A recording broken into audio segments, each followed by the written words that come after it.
Hello everyone and welcome back to the interview today. I'm joined with Llywelyn, who is the writer and director of The Scarecrow. Now my first question with this is, where on earth did this come from?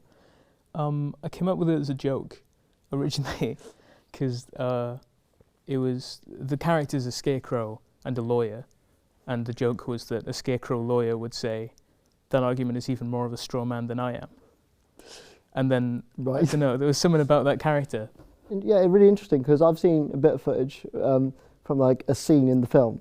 I have to say, the way you've managed to quote unquote bring the Scarecrow to life, that must have been, when you were scripting this, you must have also had the thoughts of, this is going to be quite difficult and what can I get away with, how am I going to make this work? I don't know if it's a good quality or a bad quality, but I tend to just not think at all about how I'm going to film something when I write it. Oh no, it's good quality. So yeah, I was just writing stuff, you know, there's a part where a head gets taken off and I'm just like, oh, I'll figure something out for that. Do you like to direct your own projects that you write? Are you more of a director than writer, or is it vice versa, or where do you sit? I definitely think of myself as a writer first and foremost, but I like to direct my own stuff. Just cause, I mean, yeah, I think directing is a sort of interesting next step, I suppose, because I feel like as a writer I'm pretty confident in my skills, so me directing this was me kind of trying to push myself a little bit and go, well, I could have just done writing as my final major project, but I could also do something to take a little step out of my comfort zone and do something else. And have you found that? Have you found doing it? I've enjoyed it. It's a nice group that I'm working with. I mean, it's just me and Callum, who's great. But yeah, it's just it's a little stressful at times, but I enjoy working on sets.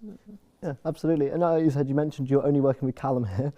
How did that come about? Did you have him in mind when you thought about the process, or did you pitch it to him? Or Callum came to me. I pitched the project to the class, and Callum said he was interested. It was originally a different project. This was the Scarecrow thing was a small part of a much larger thing, and we eventually just sort of narrowed it down to just do this little part of it and expand that into something that's a bit more complete. And post-uni, you said this was like a small part of a bigger picture. Do you see yourself coming back to the bigger picture? It's possible. There are elements of it that, you know, there's other characters that I think are quite interesting that could be developed into bigger things. I suppose we'll see what I'll move on to. Absolutely. Well, mate, I can't wait to see what other wacky stuff you create. I just want to say thank you for joining me today. It's been an absolute pleasure to talk to you.